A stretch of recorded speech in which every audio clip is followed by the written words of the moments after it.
para que podamos entender la epidemiología de la enfermedad, los factores de riesgo, la fisiopatología, el diagnóstico, el tratamiento. Así como yo les estoy dando las exposiciones ahorita, que son clases magistrales, así quiero que ustedes lo hagan cuando hablemos de los temas específicos. Como definición, una trombosis venosa es un coágulo que está dentro de una vena profunda del cuerpo. ¿Qué cosas quiero que quitemos de los mitos? Quitemos de los mitos que las venas tortuosas, las venas que se le ven en los pies a la señora, o en las piernas de las señoras, esas tortuosas se trombosan, esas no se trombosan, o lo hacen, pero tal vez haya uno en cada millón de casos, ¿verdad? Las que se trombosan son las venas profundas, esas son las que se trombosan, ¿ok? Entonces la trombosis venosa profunda es coágulos que aparecen en las venas profundas y la primera factor de riesgo es tener una estasis sanguínea por una deficiencia de la válvula venosa. Las venas tienen solamente una válvula y es unidireccional. Van de distal a caudal, o sea, van de abajo hacia arriba. Todas las venas, las válvulas se dirigen hacia el corazón. ¿Ok? El peligro mayor de esa es que un coágulo de esos se desprenda y llegue hacia, obviamente, el pulmón, ¿verdad? Que es donde yo no quiero que pase. Entonces, ese es el peligro más grande de la trombosis, que llegue un coágulo al pulmón. ¿Ok? Entonces, la gran mayoría de los trombos venosos profundos se presentan a nivel de las pantorrillas o de los muslos. También se pueden formar coágulos en las venas más cercanas en la superficie de la piel, pero es sumamente raro. Entonces, importante entender que la mayoría de los trombos que se forman en las piernas están en las ilíacas y en las femorales profundas, en esas dos venas, ¿ok? En las venas ilíacas, en las venas femorales, ¿ok? Eh, Ahí es donde se forman los trombos. Entonces, cuando yo sospecho trombosis venosa profunda, tengo que hacer un ultrasonido Doppler de ese lugar. No la voy a ir a buscar en los pies y tampoco la voy a ir a buscar en la pantorrilla. De hecho, en la pantorrilla o en la región poplitea es donde menos, o es el segundo lugar donde aparecen los trombos. El primer lugar siempre es la vena profunda de las venas ilíacas o las femorales. Es un caso por cada 10.000 adultos jóvenes y un caso por cada 100 adultos mayores. O sea que es más frecuente en las personas adultas mayores. Con la edad se va perdiendo el movimiento, se va perdiendo la ingesta de líquidos, que son los factores de riesgo, y vamos teniendo más eh, factores procoagulantes, ¿verdad? Por cualquier condición excesa, que es uno de los factores de riesgo principales para poder tener trombosis venosa. Entonces, un caso por 10.000 adultos y un caso por 100 adultos mayores, ¿ok? Eh, Afuera de lo que la gente opina, es más frecuente la trombosis venosa profunda en los hombres, no en las mujeres. La gente puede pensar que es más frecuente en las mujeres, pero no. La mayoría del trabajo que realizan las mujeres son ama de casa, ¿verdad? Ahora pues ya menos, porque obviamente las mujeres están, como hay mujeres médicos como ustedes, ¿verdad? Las que están, las dos pioneras que están acá en este grupo. Entonces, pero la mayoría de personas del sexo femenino tienen roles como de ama de casa, donde no barren ni trapean sentadas, ¿verdad? Tienen que moverse. Entonces, la movilidad también es un factor protector. Mientras que los hombres andan de conductores, taxistas, drivers, entonces tienen ese factor del estasis sanguínea. Por eso es más frecuente en ellos, lo que pasa es que buscan muchas veces menos atención. Por la parte de que las mujeres toman anticonceptivos orales como factor de riesgo para trombosis venosa profunda, cada vez son menos, porque ya en la actualidad existen otros métodos que tienen menos predisposición a desarrollar esos factores de riesgo que desarrollaban los estrógenos. Se estima que la tromboembolia pulmonar corresponde al tercer lugar de muertes cardiovasculares pulmonares. ¿Cuál es la principal causa de muerte cardíaca en el mundo? Cardiovascular. La principal causa de muerte hace unos tiempecitos era el infarto, pero ahora es el evento vascular cerebral. Después, en segundo lugar, es el infarto agudo de miocardio. Y en tercer lugar, es la tromboembolia pulmonar. Entonces, es algo que debemos evitar. ¿Y cómo la evitamos? Evitando la trombosis venosa profunda, porque la trombosis venosa profunda es el principal factor de riesgo de tromboembolia pulmonar. En este dibujito podemos ver entonces que aquí es donde se forman la mayoría de las trombos, luego en segundo lugar aquí y en tercer lugar acá. ¿Pueden haber trombos de los miembros superiores? Sí, ¿verdad? Ahorita yo me reía con el cirujano que me va a operar la misma cirujana ortopeda que me operó la primera vez, pero ahora me va a operar otro cirujano más que es especialista en mano.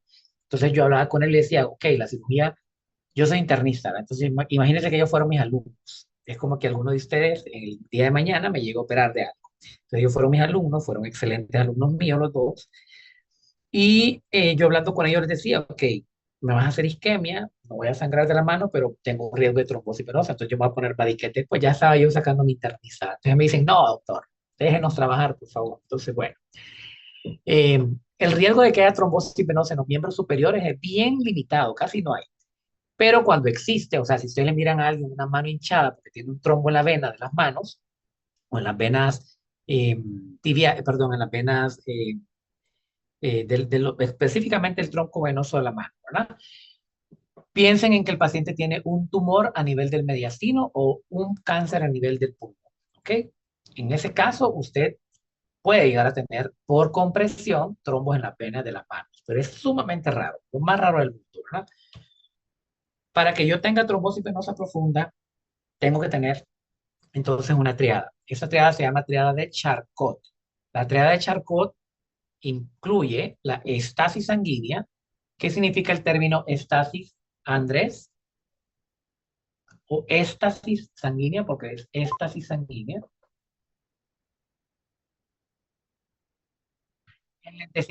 Enlentecimiento del flujo sanguíneo. Entonces, ese enlentecimiento del flujo sanguíneo puede llevar, obviamente, la formación de trombos y hay condiciones en las cuales es más frecuente que la sangre se vuelva más espesa y se vuelva más lenta. Por ejemplo, en una diabetes con una hiperglicemia, el paciente anda a 400 de glucosa, pues la sangre va a estar lenta. O si tiene 300 de colesterol, imagínense, esa sangre va a ser lentísima. O si acaba de recibir una quimioterapia, la quimioterapia produce inmunocomplejos, entonces la sangre va a andar más viscosa. O si el paciente tiene una mielitis transversa, o si tiene una osteomielitis, perdón, un mieloma múltiple, la sangre va a andar más espesa. En esos casos, la sangre entonces va a tener más espesor y va a tener estasis sanguínea. Entonces, esas son condiciones para que el paciente desarrolle trombos. La diabetes, entonces, es un factor de riesgo. El mieloma múltiple es un factor de riesgo. La dislipidemia severa es un factor de riesgo para tener trombosis venosa profunda. Luego tenemos el daño endotelial. El daño endotelial de un vaso, ok, expone la membrana basal de ese vaso sanguíneo. Recuérdense que las venas solamente tienen dos capas, la arteria tiene tres, y en este caso estas capas se pueden dañar por el endotelio y eso formar entonces una neovascularización y tener factores quimiotácticos que produzcan trombos. ¿En qué caso se daña la vasculatura? Pues en el caso que yo ponga catéteres, por ejemplo, en el caso que yo utilice toxinas, por ejemplo, que yo fume el cigarrillo, el humo del cigarrillo daña el endotelio vascular, ¿verdad? En este caso, que yo use dispositivos extracorpóreos como catéteres subclavios, todo eso va a poder dañar el sistema cardiovascular y va a generar entonces que yo tenga un mayor riesgo de tener daño endotelial. La hipercoagulabilidad, que son estados en los cuales el cuerpo produce más sustancias procoagulantes, ¿ok? Más fibrina, por ejemplo. ¿En qué condiciones? Bueno, si tengo deficiencia de vitamina S, de proteína C, ¿ok? Todo eso va a causar hipercoagulabilidad. Entonces, para que una persona tenga trombos en la vena, se ocupa, número uno, que haya daño de la válvula y número dos, que tenga estos tres factores que se llaman triada de Charcot: estasis sanguínea, daño endotelial e hipercoagulabilidad. Aquí tenemos los factores de riesgo para desarrollar trombosis venosa profunda. Yo sé que casi ninguno de ustedes tiene ninguno de estos, ¿verdad? Una edad mayor de los 40, yo tengo ya uno. Inmovilización prolongada, trombosis venosa profunda, embolias previas, insuficiencia venosa crónica, embarazo y posparto, traumatismo, obesidad, viajes prolongados. Hablo de viajes prolongados más de 6 horas. Por eso la recomendación es cuando usted viaja a Europa o hace un transatlántico, aplicarse una anticoagulante como el Valiquet o la heparina antes de subirse al avión. ¿Ok? No tomar antiagregante plaquetario, no es aspirina, ¿ok? Sino un anticoagulante. Por lo que yo quiero es evitar la fibrina. Algunos fármacos como los anticonceptivos orales, las terapias hormonales sustitutivas, el tamoxifeno que se da para el cáncer de mama o la quimioterapia, pueden también condicionar a que yo desarrolle trombosis venosa asociadas a cirugías, las cirugías ortopédicas, todas las cirugías que producen encamamiento prolongado son factores de riesgo para desarrollar trombosis venosa profunda y tromboembolia pulmonar. Neoplasia, el EPOC es importante, jóvenes, y la insuficiencia cardíaca congestiva. Por eso, todos los pacientes que se hospitalizan, por ejemplo, en el tórax o en el hospital de escuela, necesitan como parte de su profilaxis un anticoagulante diario para evitar, como van a estar prolongados su acabamiento, que tengan desarrollo de trombosis venosa profunda y subsecuentemente tromboembolia pulmonar.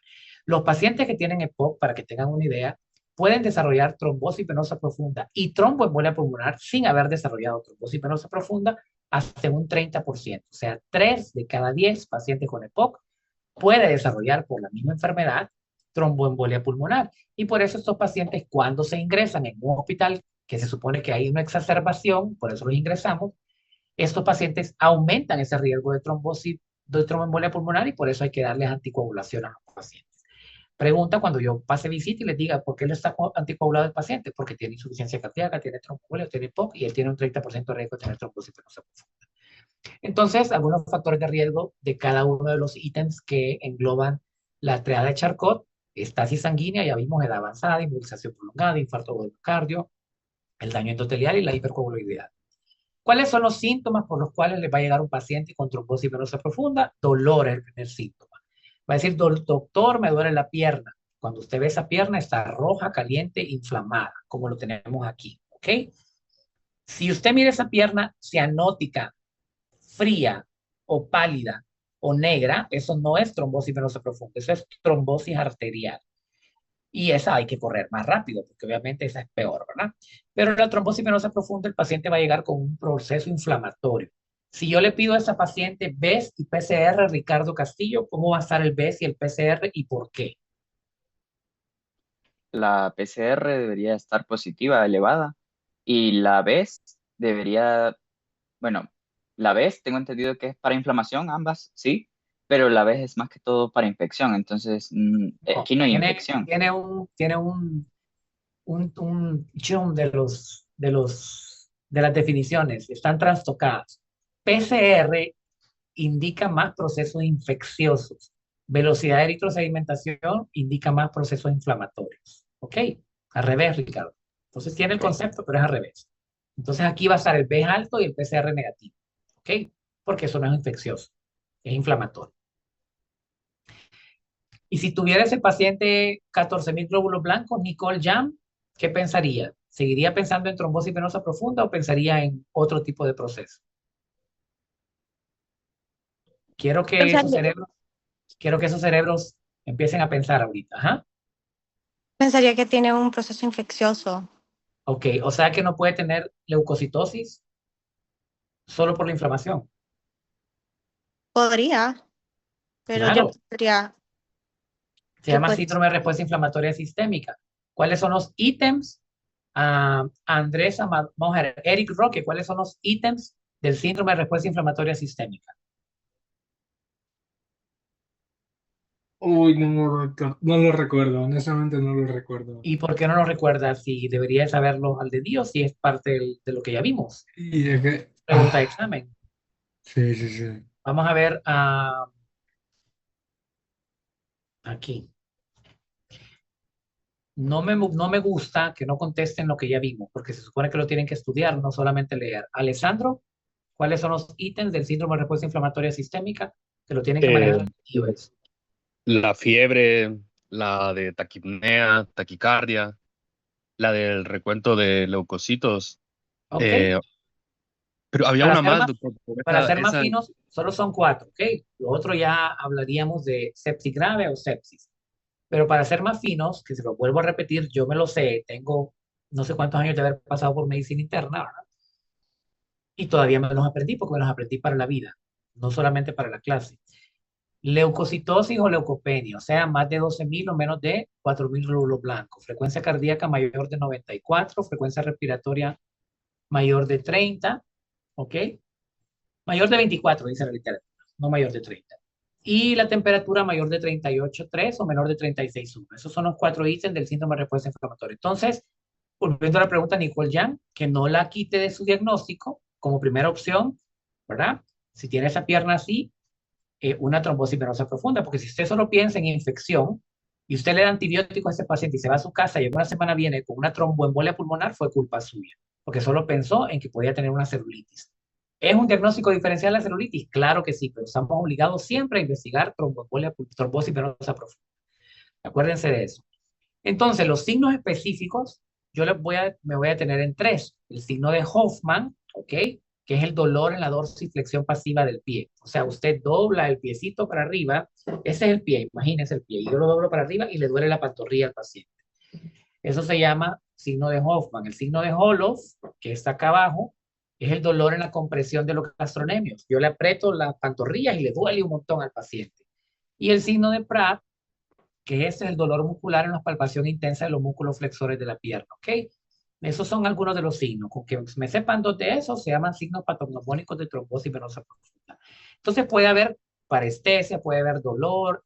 La cianosis es casi menos, casi es infrecuente, y más cianosis en la parte de las arterias, pero sí puede haber un cambio inflamatorio, ¿ok? ¿Qué hacemos con esa piernita del paciente? Pues empezamos a indagar si puede o no ser trombosis venosa profunda. Entonces, vamos a poder ver algunos diagnósticos diferenciales como las tromboflebitis superficiales, insuficiencia venosa, aquí está la celulitis que mencionaba ya, puede ser un quiste de Becker, lo vamos a ver bien acá. Miren, ¿se puede confundir con esto? Sí, pero aquí esta es una erisipela porque tiene flictenas, ¿ok? Tiene pápulas, ampollitas. Esto es más estreptococo o estafilococo. Esto es estafilococo, más que todo.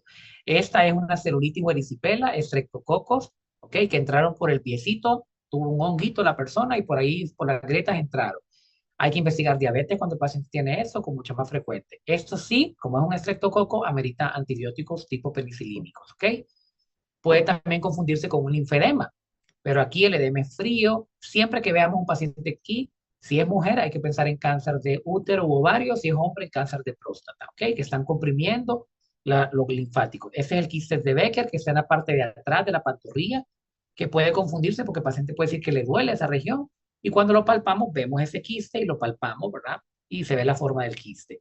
Esto es una isquemia arterial totalmente diferente. Ustedes pueden ver que esto es negrito más bien. Cuando toco esta pierna está fría como un témpano de hielo y no hay pulsos. Es la característica. Esta es una tromboflebitis superficial, las venitas que vemos en las toñitas, que estas venas de acá casi nunca se van a trombosar y yo la puedo confundir con eso. O la insuficiencia venosa crónica. Hay 6 grados de insuficiencia venosa. Quiero que para el día de mañana me los digan, por favor, cuáles son esos 6 grados de insuficiencia venosa, incluyendo el 0, ¿verdad? Que es la parte normal. Y mañana me lo dicen, por favor, de tarea al dedillo. ¿Y cuál sería esta insuficiencia venosa? Bueno, esta insuficiencia venosa se lo voy a adelantar, porque tiene arañas vasculares, tiene venas tortuosas, aquí las vemos ya.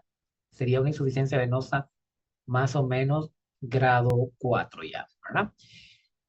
Puede ser con la insuficiencia cardíaca congestiva, aunque es más difícil compararla porque esta va a tener edema bilateral. Un hematoma o una ruptura de fibrilar, un desgarro muscular, como les había mencionado aquí, ¿ok?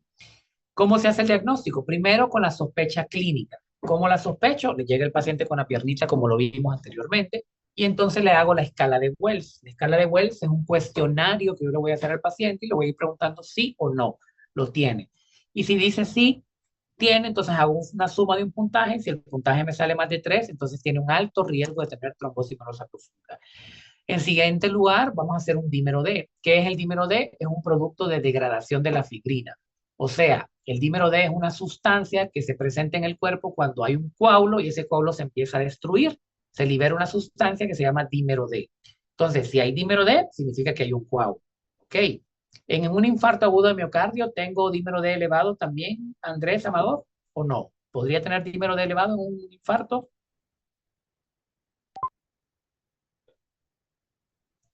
Tiene que estar seguro. ¿Qué es lo que hay en un infarto? Un coágulo, pues obviamente el coágulo va a degradar fibrina, entonces sí está positivo también. No es debería o pienso, no, claro que sí.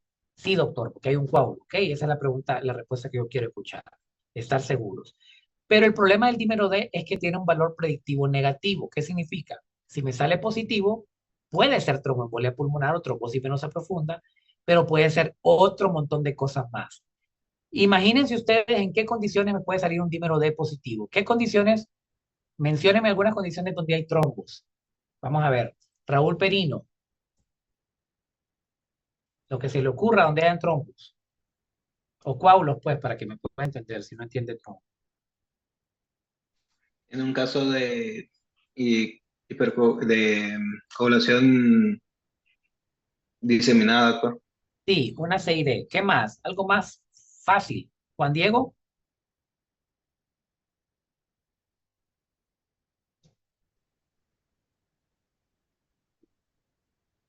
Puede tener trombosis arterial.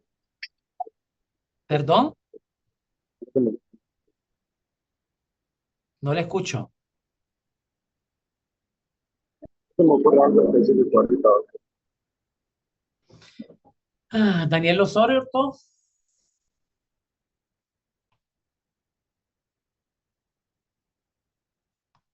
¿En qué condiciones del cuerpo tengo trombo, chicos? En una fibrilación auricular, doctor. En una fibrilación auricular, algo perfecto, algo más frecuente. Vamos a ver una mujer que me conteste. Algo que les pasa a ustedes donde hay formación de coágulos. Cada mes lo tienen eso. La menstruación. Exacto. ¿Qué más? Eduardo Me- López. En una neoplasia o tratamiento de quimioterapia, no sé. Perfecto, una neoplasia, excelente. ¿Qué más, Víctor Martel? Imaginen dónde hay coágulos, en qué condiciones hay coágulos. A mí sé lo que se me viene a la mente es como un intento de reparación de un sangrado Pues superficial. sí, si hay un sangrado superficial y lo repara, hay coágulos también, perfecto. ¿Qué más? Chicos, que les dé la cabecita. ¿Es una angina? Angina, pero claro, si es por una angina inestable, sí, porque hay Inestable, coágulos. sí. Ok, si es inestable, sí. Pero otras cosas más sencillas, en una cirugía, jóvenes, después de que operaron a alguien. Si el paciente se golpea y tiene un desgarro muscular, ahí van a haber coágulos. Si le acabo de inyectar a un paciente en la nalga, ahí van a haber coágulos. Si está embarazada la mujer o acaba de dar a luz, ahí van a haber coágulos. O sea, todos esos procesos, entonces en esos procesos, yo no le voy a mandar a hacer dímero D al paciente porque yo ya sé, si estoy viendo que se acaba de operar, ¿cómo va a ser el dímero D? Positivo. Entonces eso va a tener un valor que no va a ser válido para mí. Ahora, si el paciente no tiene ninguna de esas condiciones y le sale el dímero D positivo, yo puedo pensar que ese coágulo sea por tromboembolia pulmonar. Y entonces haríamos el tercer ítem que aparece ahí, que es la ecografía con presión Doppler, que es el diagnóstico definitivo. Se llama Gold Standard. El Gold Standard para poder diagnosticar trombosis venosa profunda es el eco Doppler de miembros inferiores, ¿ok? El Gold Standard es como el estudio principal de esa patología. ¿Cuál es el estudio principal para yo sospechar infarto agudo de miocardio, para estar seguro que es un infarto? Vamos a ver, Luis García. ¿Cuál es el estudio en el cual yo digo esto es un infarto, sí o sí, aquí en la China? ¿Cuál? ¿Cuál es el Gold Standard para el infarto?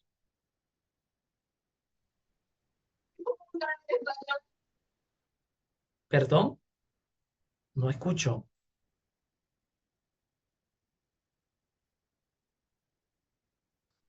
Ariel Andino, contesten. Las troponinas.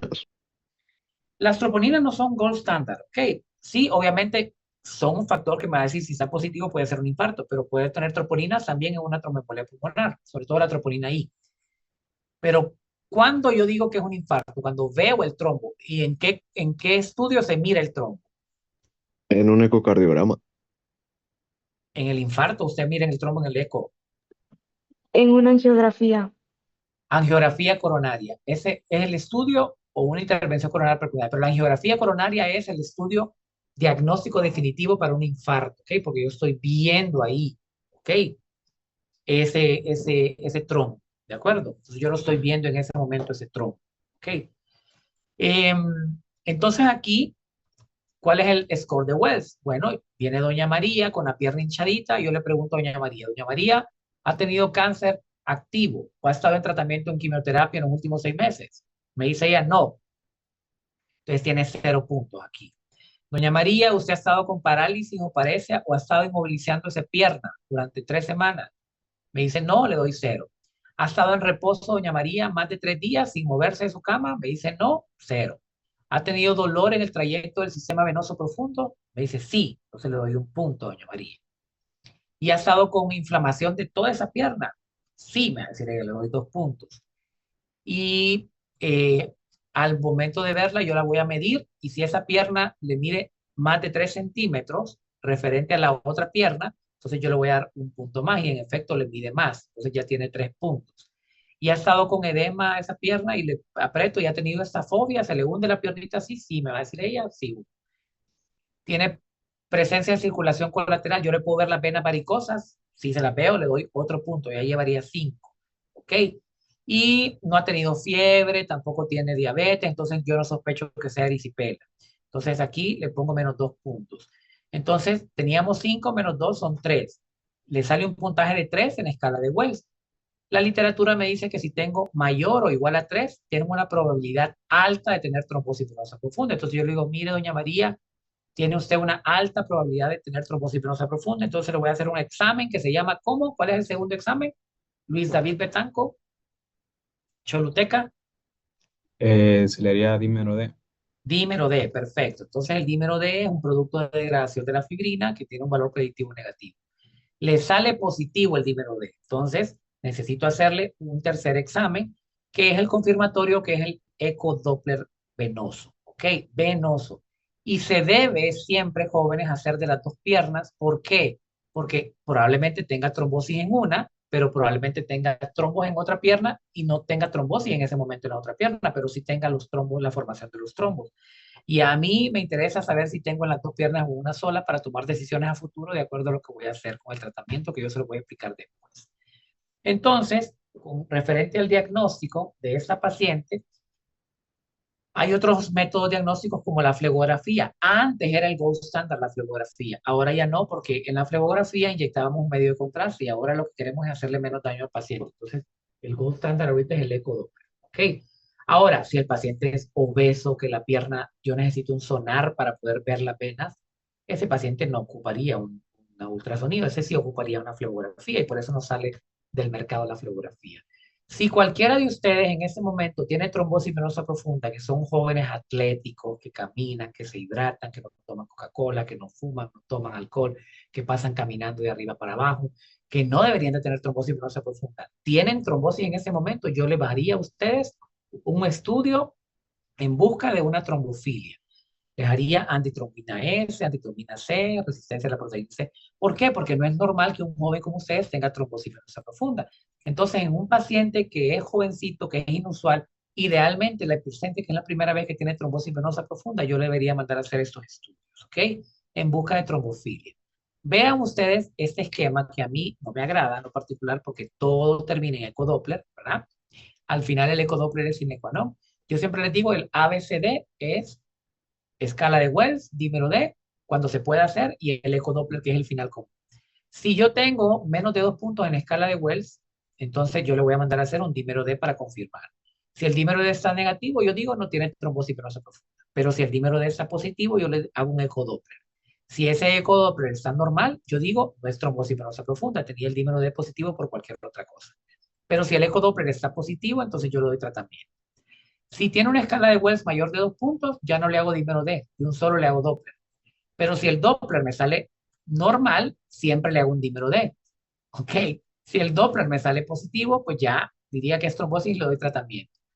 Pero vean que siempre el dímero D va a ser un examen como intermedio, que siempre lo voy a terminar pidiendo.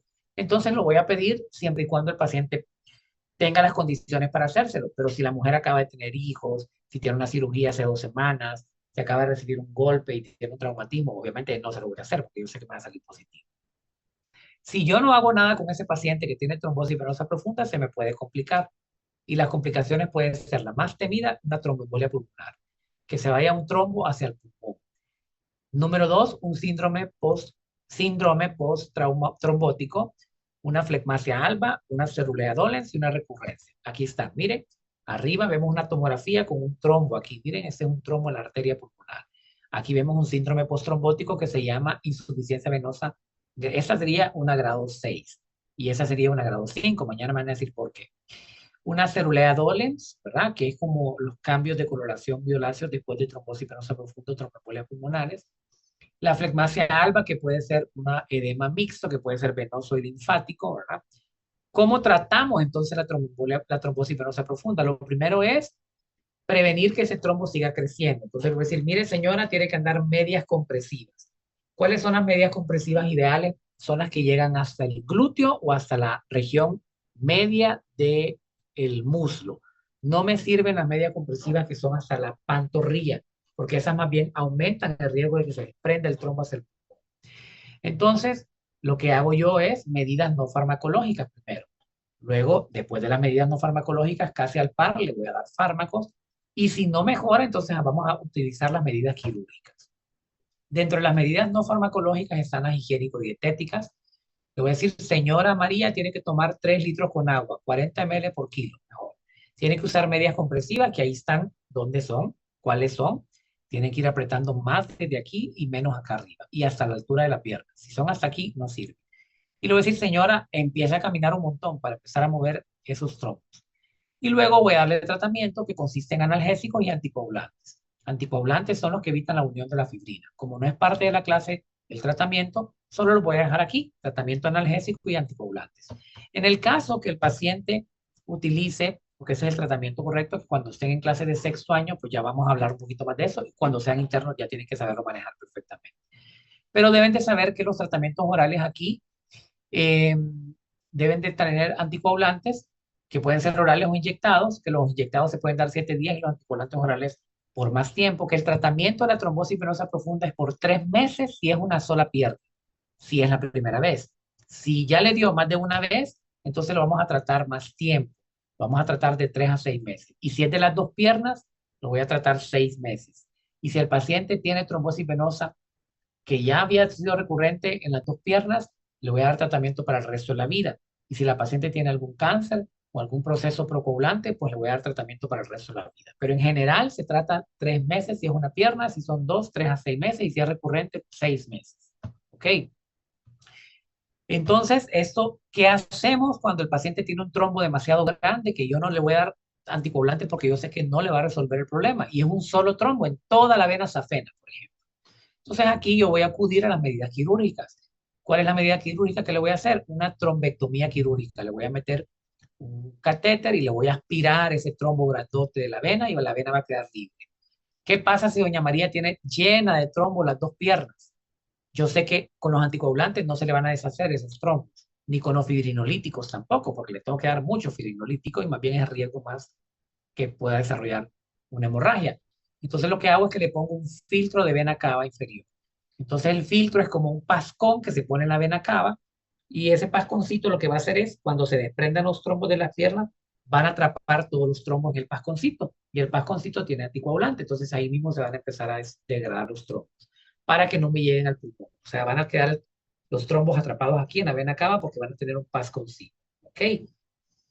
Y en el caso de que tiene un trombo chiquito en la vena, pero solo es un trombo, entonces yo digo, ese paciente es un jovencito, tiene buenos factores de riesgo, pues le voy a dar trombolíticos.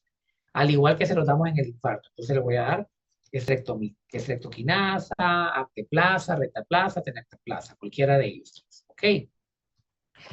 Entonces, la profilaxis de trombosis venosa profunda se la voy a dar a la gente que está en encamamiento prolongado, o sea, los que acaban de ser sometidos a una cirugía ortopédica, los que viajan un montón de tiempo. Y la profilaxis se debe dar de 7 a 14 días. ¿Con qué se hace la profilaxis? Con anticoagulantes, no antiagregantes, sino anticoagulantes, porque todo lo que yo quiero es evitar la degradación de la fibrina. ¿Ok? Bueno, chicos, entonces esto es referente a la clase de trombosis venosa profunda. Ahora vamos a ver entonces la parte de tromboembolia pulmonar, que está íntimamente relacionada con una trombosis venosa profunda, porque obviamente es la complicación más temida de la trombosis venosa profunda. Entonces, la tromboembolia pulmonar representa, Andrés Amador, ¿qué porcentaje o qué lugar de mortalidad cardiometabólica, cardiovascular?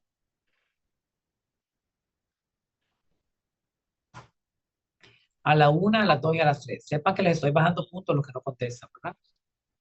No, porcentaje no, porcentaje no. ¿En qué lugar de mortalidad está la tromboembolia pulmonar? ¿Cuál es la causa de muerte?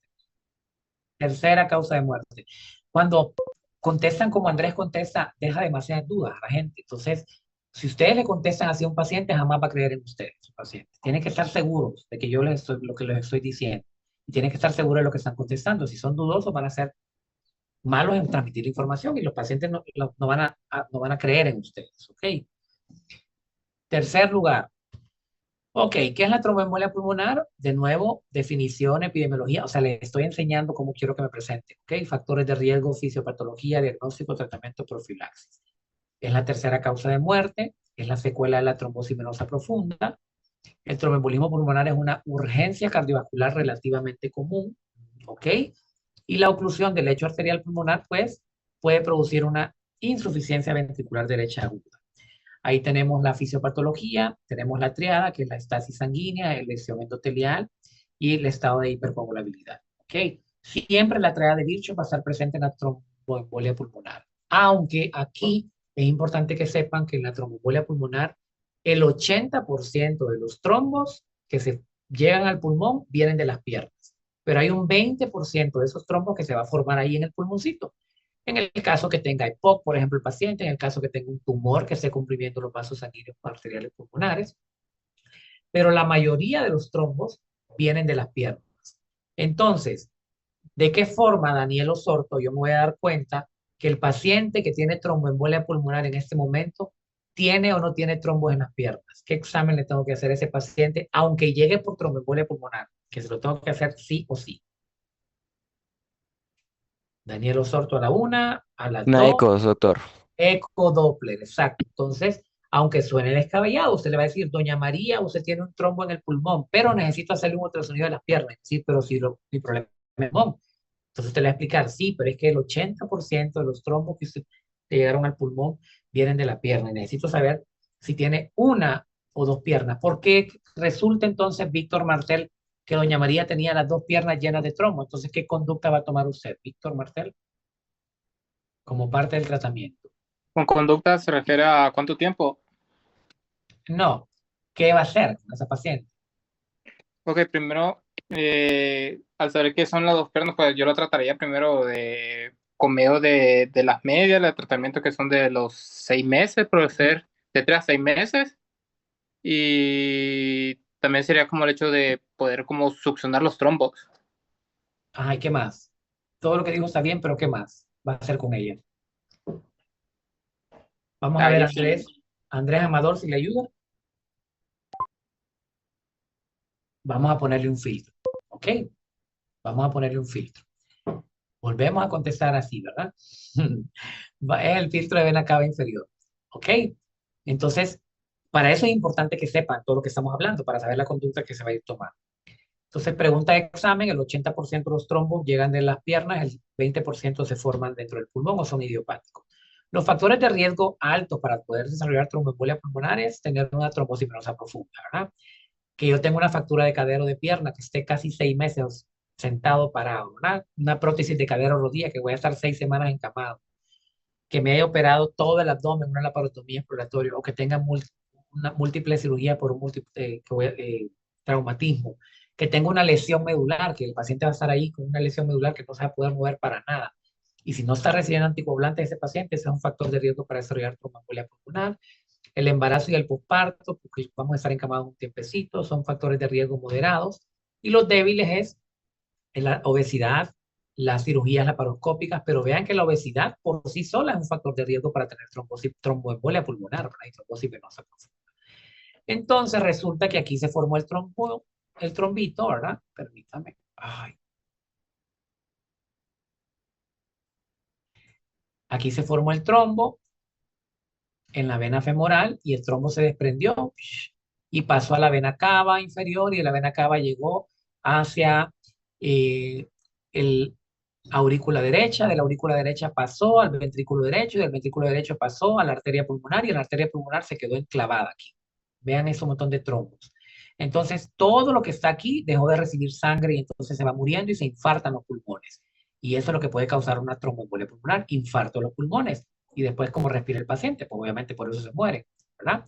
Ahora, pregunto capciosa, vamos a ver, Luis David Betanco, ¿puede ese trombo venoso llegar hacia el cerebro? ¿Puede un trombo venoso venirse de aquí hacia el cerebro? ¿Sí o no? Sí, ¿En qué condiciones? tal vez en un chunk. Exacto.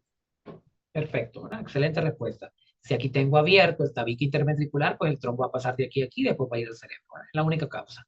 ¿De acuerdo? Excelente. Bueno, entonces el paciente que tiene una tromboembolia pulmonar va a empezar a tener datos de insuficiencia cardíaca derecha porque va a tener dilataciones del lado derecho del corazón. Y entonces ese paciente que tuvo una tromboembolia pulmonar y no le paramos bola, va a llegar después a mi consulta con datos de insuficiencia cardíaca derecha. ¿Cómo va a llegar el paciente entonces, Andri Torres? ¿Cómo lo voy a ver a ese paciente? Doña María tuvo una tromboembolia pulmonar y no la tratamos adecuadamente porque no pensamos que tenía eso. Le dimos antibióticos porque pensábamos que era una erisipela. Y llega después 6 meses a mi consulta con insuficiencia cardíaca derecha. ¿Cómo va a llegar la paciente? ¿Cuáles son los signos y síntomas que va a tener? Va a tener un edema bilateral en ambas piernas. Perfecto, ¿qué más? Mm, ¿Cuáles son los signos y síntomas de también, insuficiencia cardíaca derecha? sí. Eh, Ahí escucho deshojando, pasando las hojas. Hágalo, si es el tiempo para hacerlo. El examen no va a poder hacerlo. Aunque ya lo debería saber, porque yo les dije que tema visto, tema estudiado, no leído. Conmigo se estudia, jóvenes. Por eso tengo los mejores conmigo.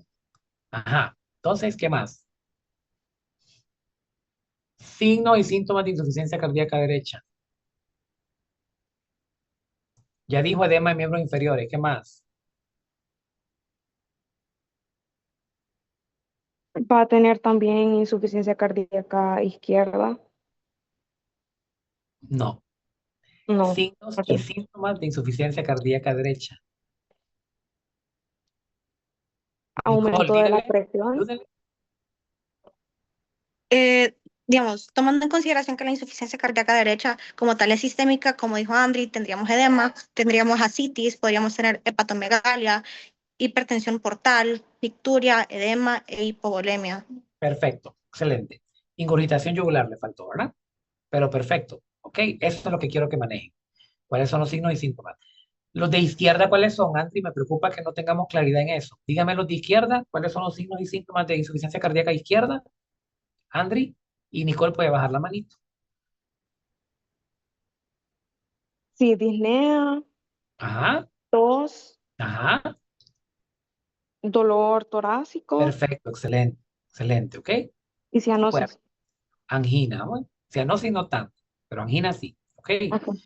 Entonces, el paciente que tiene tromboembolia pulmonar puede llegar a desarrollar insuficiencia cardíaca derecha, ¿ok? Entonces no va a llegar así. Esa es una tromboembolia pulmonar de todo el segmento inferior del pulmón derecho, ¿verdad? Toda esa parte de ahí se infartó, un infarto del pulmón, ¿ok? Entonces, en los aspectos clínicos, primero la sospecha. ¿En qué paciente voy a sospechar tromboembolia pulmonar? Primero, en el que tuvo una trombosis venosa profunda previamente y después viene con disnea. ¿Ok? Le dice la señora, doctor, no puedo respirar. Estaba súper bien ayer, pero hoy me cuesta respirar. Y yo le voy a decir, señora, ¿usted ha tenido trombosis venosa? Sí, hace 2 semanas me trataron por trombosis venosa profunda. O sea, en ella, inmediatamente voy a sospechar tromboembolia pulmonar. O me dice, doctor, yo estaba encamada porque me fracturé y hace 2 semanas estuve encamada por 3 meses y hace 2 semanas me empecé a parar y vengo que me cuesta respirar. Entonces, obviamente, eso es otro factor de riesgo, ¿ok? O si está en quimioterapia el paciente, todos esos son factores de riesgo, pero la disnea es como disnea súbita, esa palabra conjunta, disnea súbita, es como el sine qua non, o sea, es como el factor primordial que me va a decir, hey, esa señora tiene tromboembolia pulmonar, vamos a investigarla, ¿ok? Y lo otro es que aquí tenemos los síntomas, la taquicardia es casi otro factor importantísimo en el electrocardiograma, yo voy a ver taquicardia, y el tercero sería la taquipnea, o sea, aumento de la frecuencia respiratoria. Entonces el paciente va a tener taquipnea, taquicardia y disnea como tal, ¿ok? Recuérdense que la disnea es la sensación subjetiva, la taquipnea es lo que yo veo objetivamente. Puede o no tener signos de insuficiencia respiratoria por clínica, puede o no tenerlos. Que esos serían cuáles entonces, Eduardo López, los signos de insuficiencia respiratoria por clínica. Dígamelos. La habla entrecortada, uso de los músculos accesorios de la respiración, sería una frecuencia respiratoria mayor de 30, alteraciones en la conciencia. Excelente, perfecto, excelente. Y cianosis le faltó, ¿verdad? Peridistal. Pero lo demás está perfecto. Así quiero que respondan, ¿ok? Entonces, esa paciente puede llegar a tenerlo, pero lo más frecuente es taquipnea, disnea y frecuencia cardíaca mayor de 100. El paciente puede llegar con dolor en el lado del pulmón. Cuando respira puede tener un dolor pleurítico, ¿ok? Puede tener un dolor pleurítico punzante. Entonces puedo pensar también en qué otros diagnósticos diferenciales. Luis García, que me va a dar ese dolor pleurítico punzante. Dígame 2 diagnósticos diferenciales.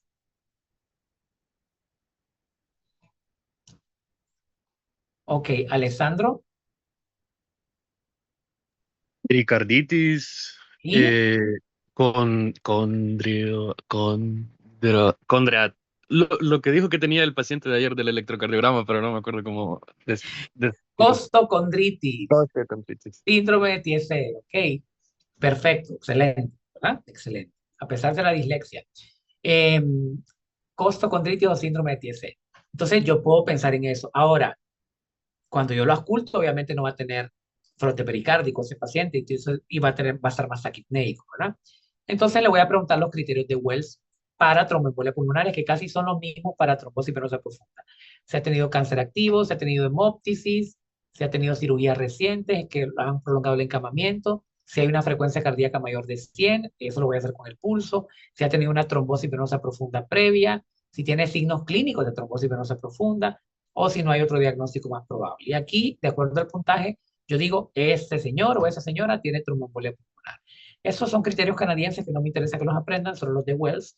Y aquí me gusta esta escala, ¿verdad? Porque si yo tengo un alto riesgo de tener tromboembolia pulmonar, de un solo le voy a hacer la TAC multicorte sin hacerle el dímero D, ¿ok?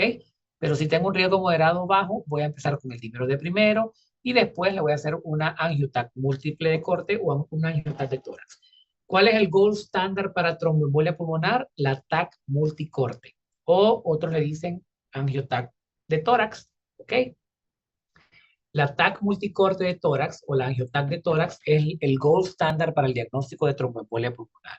Pero aquí también igual el dímero D está indicado, ¿de acuerdo? Eso todo lo que lo estoy pasando rápido, no le presten atención, ¿ok? ¿Qué pruebas complementarias? Pues voy a hacer un hemograma donde voy a ver signos de respuesta inflamatoria sistémica, leucocitosis. Voy a mandar a hacer troponinas porque aquí me puede salir positiva la troponina I. Entonces la troponina I, en general las troponinas no son solo para infartos, también para infartos del corazón y pulmón, ¿ok? Pero aquí la troponina I es el diagnóstico diferencial. Le voy a hacer pro-BNP y BNP. ¿Cómo me va a salir aquí Víctor Martel, el pro-BNP y el BNP? ¿Negativo o positivo? Si tiene tromboembolia pulmonar, solo tromboembolia pulmonar, ¿cómo me va a salir el pro-BNP y el BNP? Positivo. No, ¿por qué me va a salir positivo? ¿En qué caso sale positivo el BNP y el pro-BNP? En insuficiencia cardíaca. Bueno, pero si le estoy diciendo que tiene solamente tromboembolia pulmonar, que no ha desarrollado todavía insuficiencia cardíaca derecha, entonces no debería de tener el pro-BNP positivo. Si me sale el pro-BNP positivo, yo le digo entonces tiene insuficiencia cardíaca derecha, o sea que ya es una complicación de la tromboembolia pulmonar. ¿Ok? Entonces le pedimos esos exámenes para diagnósticos diferenciales. Le hacemos gases arteriales al paciente, donde yo voy a encontrar hipercapnia, o sea, una insuficiencia respiratoria tipo 2. Puede tener hipoxemia también ese paciente. El dímero D va a estar presente en estos pacientes. Es un producto de degradación de la fibrina. No les dije que el valor normal del dímero D es menos de 500 nanogramos o menos de 0.5 miligramos. ¿Ok? Ahora, en los pacientes menores de 50 años, ese es el valor normal. Menos de, permítame. Dígame, Valeria. Hola. Dígame, Valeria. Escucho. Hola, doctor, ¿sigue en la clínica? Sí, dígame. Es que mire que la entrevista que grabamos no salió con audio. No le creo. Sí, no hay ningún problema. Yo no la puedo repetir, solo que estoy terminando de dar clases ahorita. Ya voy a terminar si me da unos minutitos. ¿Como a la 1? Sí, perfecto, a esa hora. Ok, Gracias. está bien, doctor. Gracias. ¿Qué tal? Pues, los periodistas. Ya le debería de cobrar. Ok, entonces, aquí el producto de degradación de la fibrina, el valor normal es 500 nanogramos o menos de 0.5 miligramos. Ahora, en el paciente que tiene más de 50 años, el valor normal del dímero D es la edad entre 10. Por ejemplo, alguien de 80 años, el dímero D normal para él serían 800 nanogramos, no 500. Alguien que tiene 90 años, para él sería 900, lo normal. Pero en menores de 50 sí es 500 para todos, ¿ok? Y en falsos negativos, por ejemplo, un paciente que tenga tromboembolia pulmonar, que por ejemplo esté tomando anticoagulantes porque tiene un síndrome de anticuerpo antifosfolípidos, vaya, o esté con una quimio y ya está tomando anticoagulantes. En ese le puede salir negativo, aunque tenga tromboembolia pulmonar. Entonces, en el electrocardiograma, ¿qué le llama la atención de este electro? Vamos a ver, Eric Roque, léame ese electro, por favor. Ya ustedes son A mí lo que expertos. me llama la atención, doctor, es la onda T que está Perfecto, muy... Eric. Me encanta que sea tan perspicaz, pero cuando sea especialista, usted me dice lo que le llama la atención. Pero como ahorita es estudiante, necesito que lea el electro de forma correcta. Tiene ok, razón con la inversión de la onda T, pero antes léame el electro. ok. Vamos a ver. BP se encuentra. Sí. Entonces, bueno, me da tiempo, doctor. Entonces vamos a ver. Claro. Ok. Ya que no se mira como tal el valor, yo diría que sí está estandarizado, ¿verdad? Sí, Tiene un ritmo sinusal. perfecto. Tiene una frecuencia, permítame, quiero calcularlo. Exacto, tome tu tiempo. Stephanie, ¿puedes cargar el celular? 16. 1500 entre 16.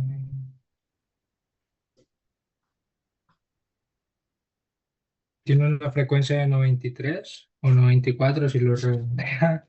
Sí, latidos por perfecto. minuto.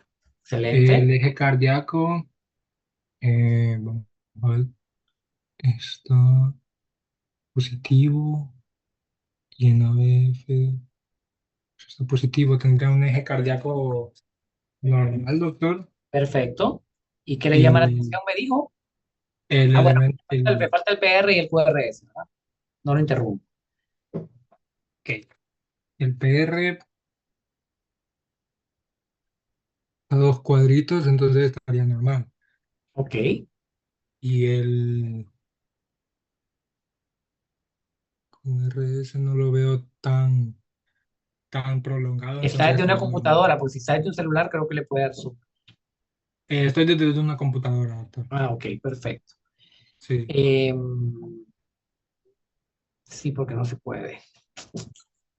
Bueno, a ver acá. No puedo aumentarlo de tamaño en ese momento. Pero el Bueno, QRS yo lo veo en dos cuadros. está normal, sí. Entonces lo que le llama la atención es la inversión de la onda T de B1 hasta B4, ¿ok? De hecho, esto es un cambio patognomónico de tromboembolia pulmonar y se llama patrón electrocardiográfico. Lo felicito, Eric. Está bien leído el electro, ¿ok? Perfecto. Ahora, ¿cuáles son esos cambios que tiene el electrocardiograma? Tiene estos cambios, un patrón S1, Q3, T3, inversión de la onda T de B1 a B3. ¿Qué significa S1? Que yo tengo una onda S en la derivación 1 donde no debería estar profunda la onda S. Aquí hay una R y una S para abajo. Entonces la S no debería estar nunca tan profunda en la derivación 1. Entonces aquí tengo una S profunda en 1. Tengo una onda Q en la derivación 3. Aquí tengo una Q patológica, entonces es un Q3. Y tengo una inversión de la onda T en la derivación 3, por eso se llama S1, Q3, T3. E inversión de la onda 3 de B1 hasta B4. Y lo que no debe de faltar es la taquicardia sinusal. Tiene 99, dice usted, tiene 100, ¿verdad? Entonces tiene taquicardia sinusal este paciente. Entonces, ese electro, cuando yo lo veo, obviamente está normal. Vamos a ver a Ricardo Castillo. Si usted llega a un paciente con dificultad respiratoria, con dolor de pecho y le llega con ese electro, ¿usted qué hace con ese paciente? ¿Lo despacha o lo investiga? Se debería de ingresar y como mínimo hacerle troponinas porque daría sospecha de un síndrome coronario agudo. Perfecta la conducta, ¿ok? Le sale la troponina positiva. ¿Le daría manejo para síndrome coronario agudo, sí o no?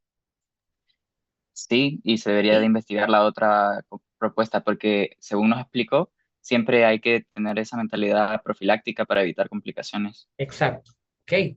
Exacto.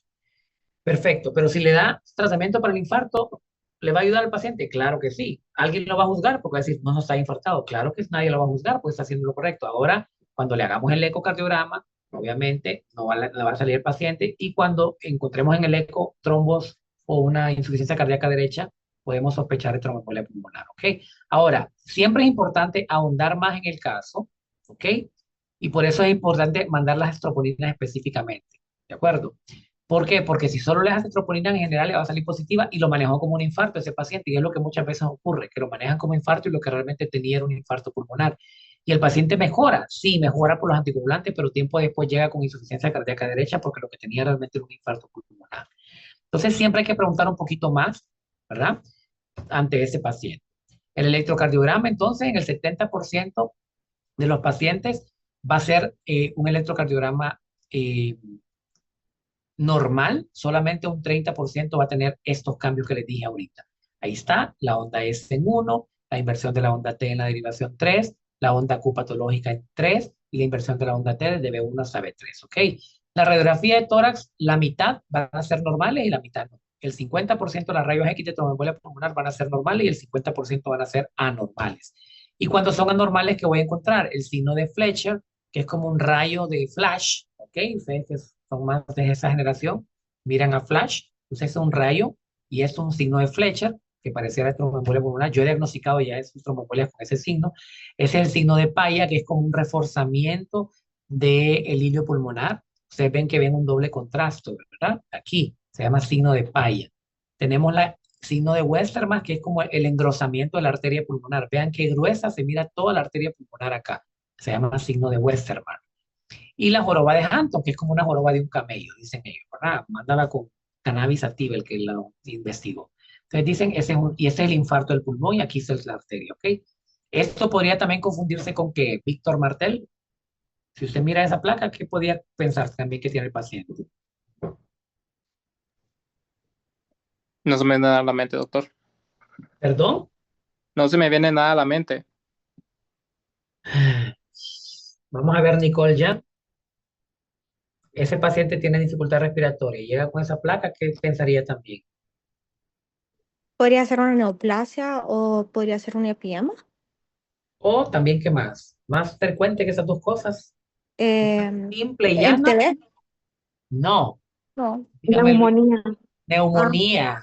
Una simple y llana neumonía. Ahora, cuando lo oculto, ¿qué no voy a encontrar ahí? Porque no va a ser neumonía. ¿Qué no voy a encontrar entonces a la ocultación? Repito. Crépitos, exactamente. Entonces, en ese caso, más bien, como está infartado, lo que voy a encontrar es una ausencia del murmullo vesicular. ¿Ok? Una ausencia del murmullo vesicular. ¿De acuerdo? ¿Y cómo van a estar las vibraciones vocales aquí? Andri Torres, no es neumonía, lo que hay ahí más bien es un infarto del pulmón. Normales. Normales o abolidas, ¿ok? Normales o abolidas, perfecto. Entonces, recordar que la ecografía venosa de miembros inferiores es importante para saber de dónde vinieron los trombos. La arteriografía pulmonar, obviamente, es un estudio que se hacía hace tiempo porque inyectábamos un medio de contraste y mirábamos los trombos en qué lado estaban, ¿verdad? Vean aquí está el trombito y después se aspiró ese trombo y quedó la arteria perfectamente bien, el flujo nuevamente se volvió a recuperar. Aquí está el trombo y aquí ya no hay trombo, ¿ok? Entonces la angiotomografía helicoidal o angiotac multicortes o angiotac de tórax, llámela como la quiera llamar, esos tres nombres, es el estudio gold standard para el diagnóstico, ¿verdad? Donde vamos a ver los trombos pulmonares. Ok, en el ecocardiograma lo que yo voy a ver es un signo que se llama signo de Mac, como McDonald, Cooney, C-O-O-N-E-L-L, signo de McCooney. El signo de McCooney lo que me dice es que la pared del ventrículo, o sea, la pared del septum ventricular derecho no se mueve. Ok, ese es el corazón visto de cabeza, de abajo para arriba. Aquí está la aurícula derecha, aurícula izquierda, ventrículo. Entonces está al revés el corazón acá. Y este es el septum interventricular. Entonces, cuando late el corazón, esta parte del septum no se mueve. Eso se llama signo de McCooney. Y eso lo veo yo en un eco que tiene tromboembolia pulmonar el paciente. Casi insuficiencia cardíaca derecha. ¿Ok? La clasificación de la tromboembolia pulmonar, la masiva es 20%, submasiva 42 y 48% la total. Lo que me interesa que sepan es que no sepan identificarla. Signos clínicos, semiológicos, es disnea, taquicardia, disnea súbita, ¿verdad? Taquicardia, y lo otro es la taquipnea, ¿ok? Frecuencia respiratoria mayor de 24. Tratamiento, al igual que la tromboembolia pulmonar, trombosis venosa profunda, perdón, con anticoagulantes. La dosis de heparina son 80. Eso no se lo puede enseñar ahorita, jóvenes. Solo sepan que el tratamiento es con anticoagulantes, ¿verdad? Porque no les voy a poner a meter un montón de cosas más, ¿de acuerdo? Entonces, tromboembolia pulmonar